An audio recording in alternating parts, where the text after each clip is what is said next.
How you talk to yourself. You'd never say it to a friend. Carl Jung.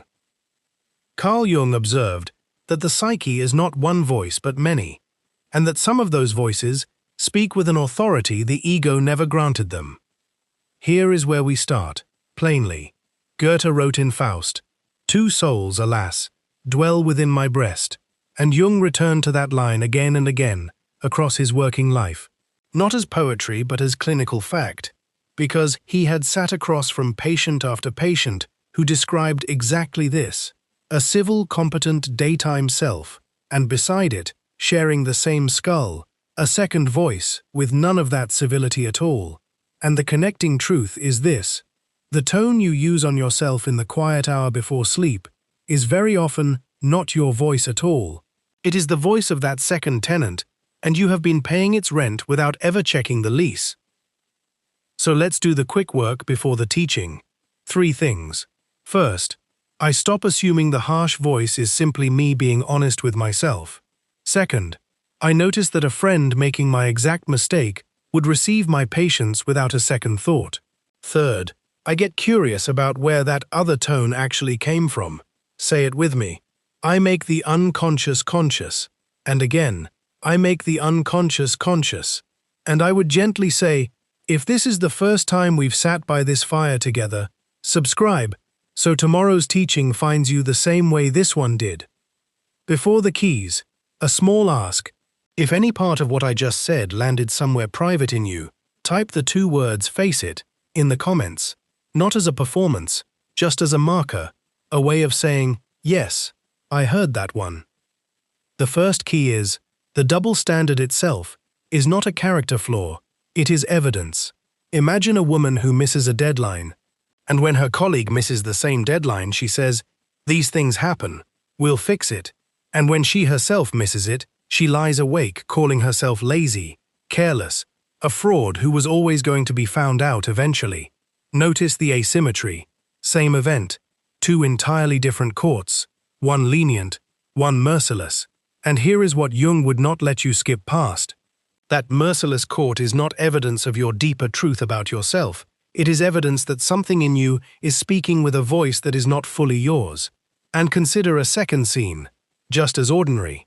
A father loses his patience with his child after a long day, and when he watches another tired parent snap the same way in the grocery line, he thinks, "Poor man, he's had a day."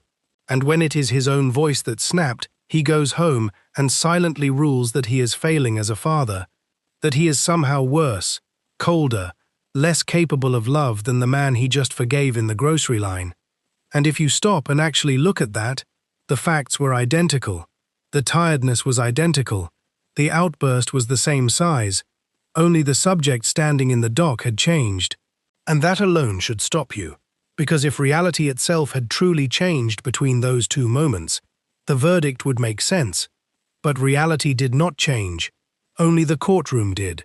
And a courtroom that convicts you and acquits everyone else on the exact same evidence is not a courtroom seeking truth.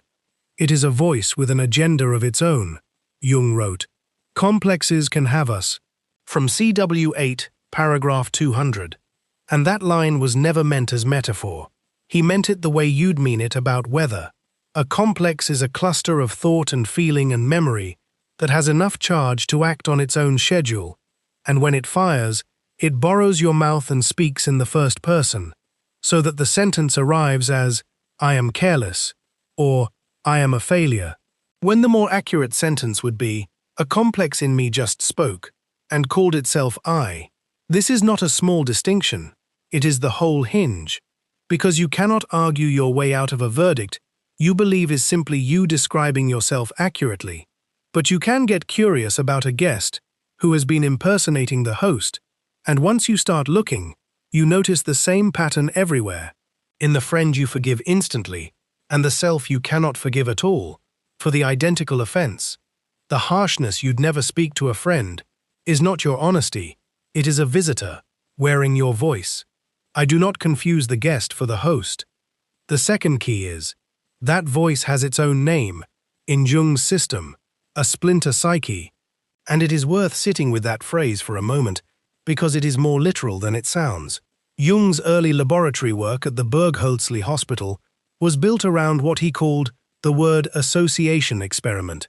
A subject sat with a stopwatch running and was given a list of ordinary words, table, water, mother, anger, and asked to respond instantly with the first word that came, and what he found, again and again, was that most words produced a fast, clean reply, but certain words produced a delay, a stumble, a flush, a repeated word, a forgotten instruction, and when he timed those hesitations and mapped them, he wasn't measuring absent-mindedness, he was measuring where an autonomous cluster of psychic material sat just beneath the ordinary flow of thought, waiting to be struck. He called these clusters complexes, splinter psyches, because that is what they are, fragments that behave almost like separate small personalities inside the larger one, each with its own memory, its own emotional charge, its own logic that does not answer to the ego's ordinary reasoning. And here is what made the experiment so unsettling to the doctors watching it. The subject rarely noticed the hesitation themselves. They would swear the response came smoothly, while the stopwatch on the table told a different story entirely, which means the complex can be running your timing without ever announcing itself to your awareness. You feel fluent, even while something in you is stalling. Now bring that same stopwatch into an ordinary evening. Imagine a man closing his laptop after a long day. His manager sends one message before signing off, "Thanks for today. Good work on the report," and he reads it, half smiles, and forgets it exists within the hour. It left no residue at all. But earlier that same afternoon, the same manager mentioned, in passing, that one section needed tightening. 4 words, "needs a bit more polish," and that phrase is still running through him at 10 at night, rehearsed in the shower, replayed while he brushes his teeth, turned into evidence that he is falling behind, that he was never quite good enough for the role. Notice, one sentence dissolved in an hour, the other has been open for 6 hours and shows no sign of closing. That is not a coincidence of memory, that is dwell time, the exact thing Jung's stopwatch was built to catch. And dwell time tells you something the content of the words never will. It tells you where the charge already was before the sentence ever arrived. The compliment slid off a smooth surface. The criticism landed on a splinter that was already sitting there, waiting. So the voice that runs your self-talk after a small failure is not weighing evidence and arriving at a verdict the way a fair judge would. It is a fragment, answering to its own old alarm, firing the instant a stimulus word brushes against it, faster than reflection, faster than fairness. I notice where my reaction runs faster than the moment deserves. The third key is, and here Jung gave us one of the strangest small stories in all his memoirs, he recalled. In Memories, Dreams, Reflections, an aristocratic patient, a proud and controlled man, who without warning slapped himself hard across the face during a session, not performing, not asking for attention, simply struck by an impulse that arose faster than his conscious will could intervene. And Jung's reading of this was not that the man had gone mad. His reading was that a complex, some buried self-condemnation, this man's controlled persona, had never once allowed to surface in ordinary conversation, had accumulated enough charge to act directly on the body, bypassing the polite negotiating table of the ego altogether. And notice something else about that story. The room. There was no audience for that slap. No colleague to impress, no friend to perform composure for. Only Jung watching quietly. And that detail matters more than it first appears, because this is where the double standard actually lives, not in public, where you are careful, measured, generous even, but in the unwitnessed hours, the drive home alone, the bathroom mirror at midnight, the fraction of a second after you close the laptop, that man would never have raised his hand against a friend for the smallest fraction of the offense that lived in him against himself, and you would never say the sentence you just said to yourself out loud in a room with someone you loved sitting across from you. You save your harshest verdicts for the hours when no one is there to hear them, which tells you something important. This is not honesty finally coming out unguarded. Honesty does not require darkness and privacy to speak. Cruelty does. So let's walk one ordinary day and watch this same mechanism at a smaller scale. 7 in the morning, you spill coffee on the counter, and the sentence that runs through you is, "Of course, you always do this. Why can't you get one morning right?"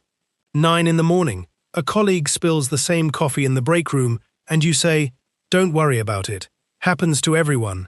Grab a paper towel." Noon, you send an email with a typo in it, and your stomach drops. "They'll think I'm sloppy. They'll think I'm not paying attention." 3 in the afternoon, that same colleague sends you an email with a typo, and you don't even register it as a typo. You just read past it. 5 in the evening, you catch your reflection in a dark window, and a small critical inventory runs automatically, before you've even decided to look. 6 in the evening, you replay one slightly awkward sentence you said in a meeting, turning it over and over, inventing what everyone must be thinking of you. And if a friend told you the exact same story about their own awkward sentence, you would say, "Nobody remembers that but you." 9 at night, alone, no witness.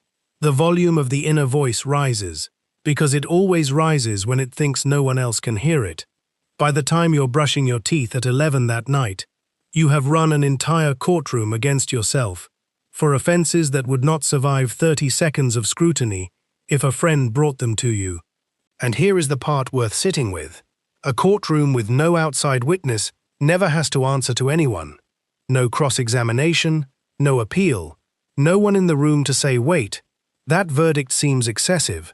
So it convicts freely, again and again, every single night, uncontested. That is the tally, laid out hour by hour. And it is worth pausing here for a moment. Actually pause, and pick one real sentence you said to yourself this week, alone, that you would never have said to someone you love in front of witnesses. Just one. Hold it. Notice its tone, its certainty, its total lack of the mercy you hand out freely elsewhere. Notice too that it chose its moment carefully, waited for the dark, the solitude, the mirror, the drive home. That gap is not a small inconsistency to shrug off.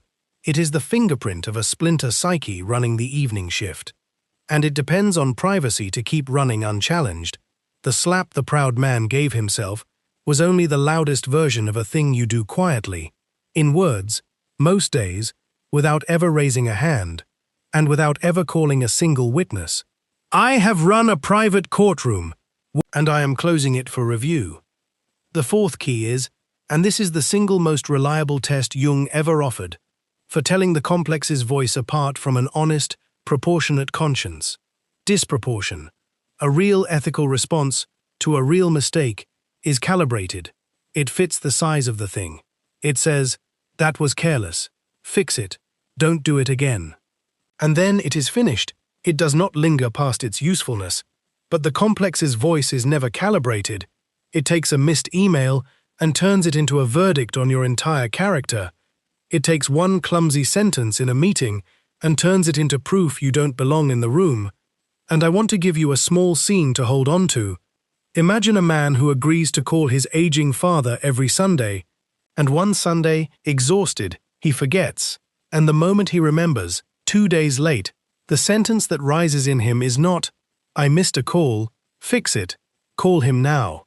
The sentence that rises is, "You have always been this way, distant, ungrateful, the kind of son who will regret this when it's too late."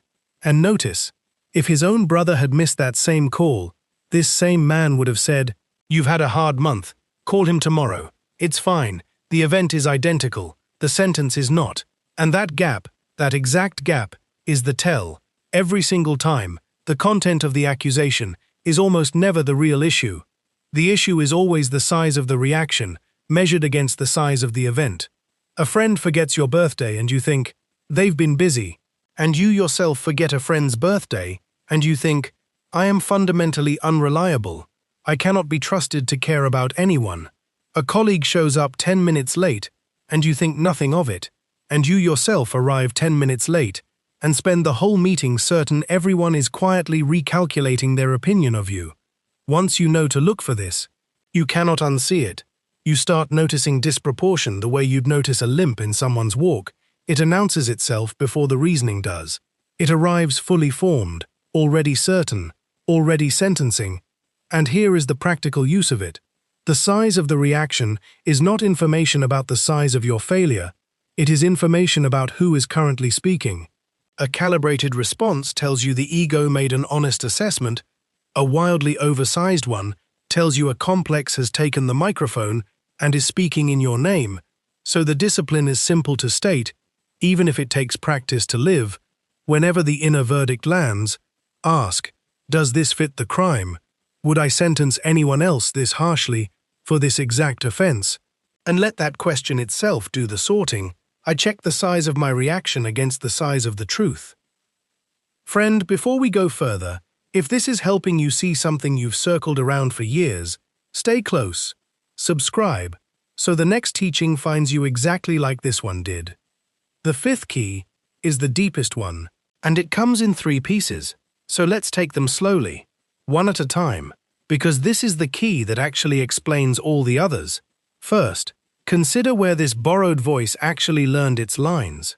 Complexes do not appear from nowhere. Jung was clear that they form around a charge of feeling too large for the moment that first created it.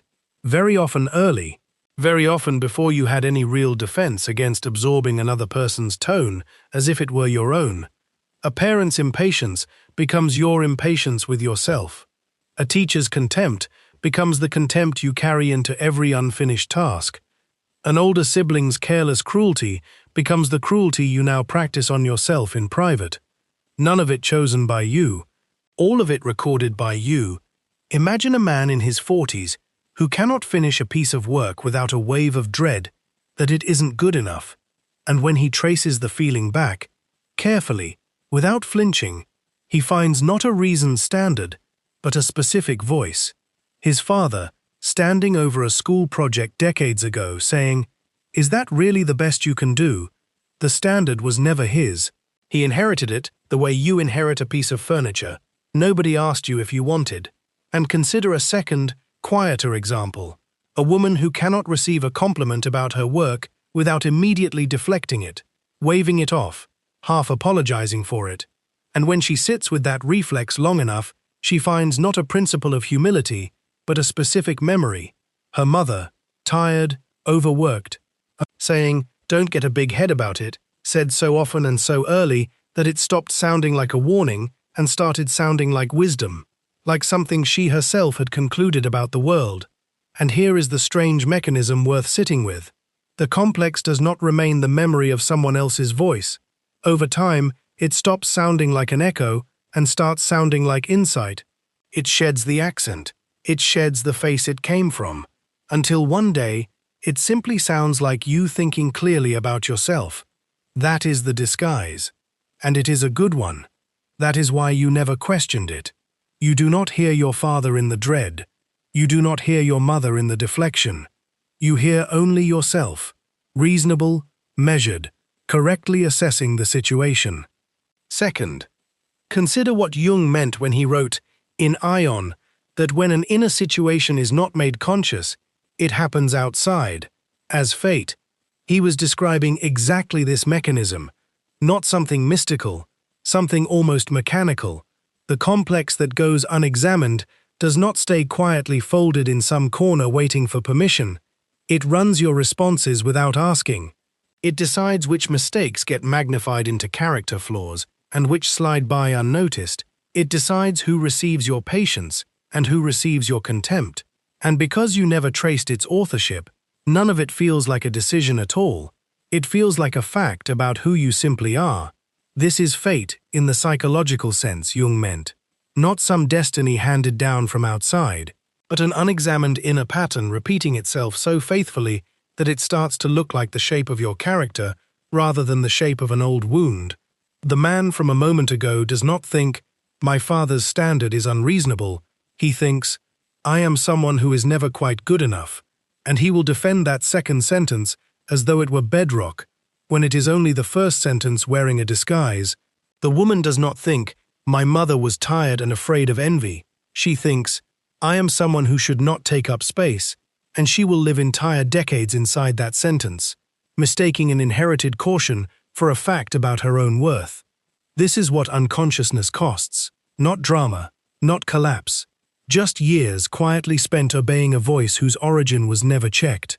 Third, consider the actual practice, because naming the mechanism is not enough on its own.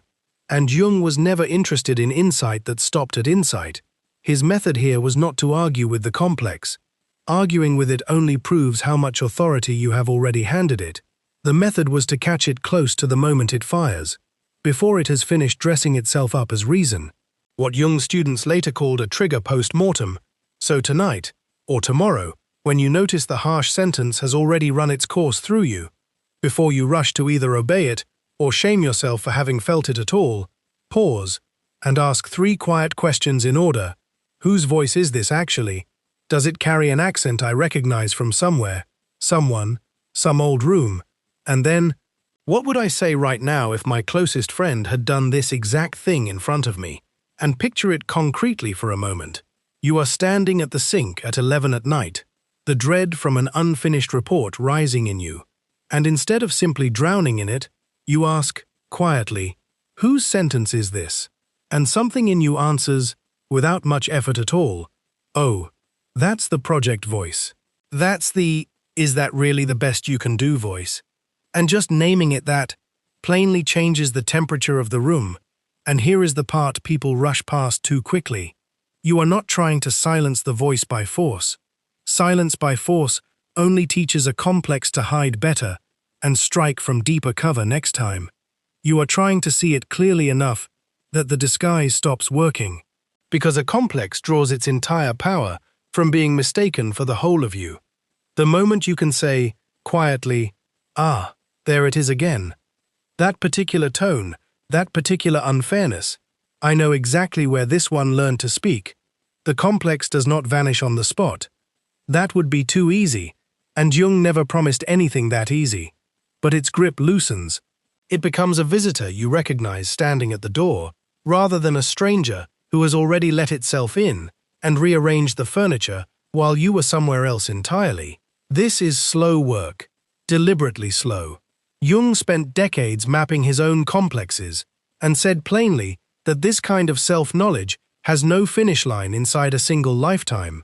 It is not a problem you solve on a Tuesday and close forever, but each time you catch the voice mid-sentence, each time you ask whose it really is, instead of simply obeying it, you take back one small piece of authorship over your own evening, one sentence at a time. And that is not nothing.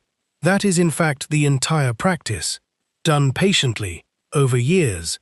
The man who traced his dread back to his father's question did not stop feeling the dread overnight, but he started to hear it differently. He started to think, there's that old standard again, not mine, borrowed. And the woman who traced her deflection back to her mother's warning did not become instantly comfortable with praise, but she started to catch the reflex halfway through its sentence and let the compliment land a little further in than before. And something in that small act of recognition let both of them keep going anyway. Imperfect, human, unfinished, but no longer mistaking the borrowed voice for the whole of who they are. I trace the voice to its source before I obey it. The sixth key is the gentlest one, and it is this. The very fact that you already know how to speak with patience, the fact that you extend grace to a friend without even having to think about it, that is not evidence you are two different people, one kind and one cruel. It is proof the kindness already exists fully formed inside you. It does not need to be built from nothing. It only needs to be redirected. The compassionate voice you use on others is not a performance you put on for their benefit. It is a real capacity of yours, tested and proven daily, and the work ahead is not inventing some new gentler self through effort. It is noticing that the gentler self was never absent, only pointed outward exclusively, as if kindness were a resource too precious to spend on yourself. Imagine a friend texts you late one evening. She didn't get the job. She's been waiting 3 weeks for the answer, and it came back no. And without a moment's hesitation, you write back, their loss. You interviewed well. This one wasn't the right fit, and the right one is still coming. You don't draft that message. You don't second-guess its tone. It arrives whole, warm, certain, and you mean every word of it. Now notice what happens later that same night. When you sit down and reread an email you sent that afternoon, one that also didn't land the way you hoped, and the sentence that rises in you is nothing like the one you sent your friend. It is closer to, "Of course they said no, you always overreach, you should have known better than to try," same shape of disappointment, same kind of door closing, and yet one voice was mercy and the other was a verdict. And here is what's worth sitting with. The mercy you gave her did not come from some special reserve you keep only for other people. It came from the same place inside you that is fully capable of speaking to you that way too. The capacity was never rationed. It was only ever aimed in one direction. So here is the small experiment worth carrying with you. The next time the harsh sentence rises, don't fight it and don't obey it. Just ask what you would actually say to the person you love most if they came to you with this exact failure. And then, deliberately, say that instead, out loud if you can manage it, even quietly under your breath. It will feel strange the first several times, almost dishonest, like you're being too easy on yourself. That discomfort is only the old habit protesting its loss of territory. Stay with it anyway. This is not a new skill you are learning from scratch. It is an old skill you are simply permitting to travel closer to home. You were never asked to become someone new here. You were only asked to stop reserving your best voice for everyone except the one person who hears you most often. The way you talk to yourself changes not by force, but by practiced redirection. And redirection is something you already know how to do. You do it for others all day long without a second thought. I speak to myself as I would speak to someone I love. Here is the whole picture. The double standard is not honesty. It is a complex borrowing your voice. That voice is a splinter psyche running its own stopwatch. The disproportion between your reaction and the actual event is the surest sign it is speaking. Its accent traces back to a room you didn't choose, and it loses power the moment you name where it learned to speak. And the gentleness you already give so easily to others was never missing in you. It only needed to be aimed somewhere closer to home. All 6 of these were never 6 separate keys at all. They were one recognition turned in the light from 6 different angles. That the harsh voice inside you is not the truth about you, it is only the loudest guest in a house that has always, quietly, belonged to you. Say it with me. One final time. I make the unconscious conscious. And so tonight, when the old sentence rises the way it always has, maybe you pause, just for a breath, and ask, is this how I would talk to someone I loved? And if the answer is no, what would it take, tonight, to finally talk to yourself like you would to a friend?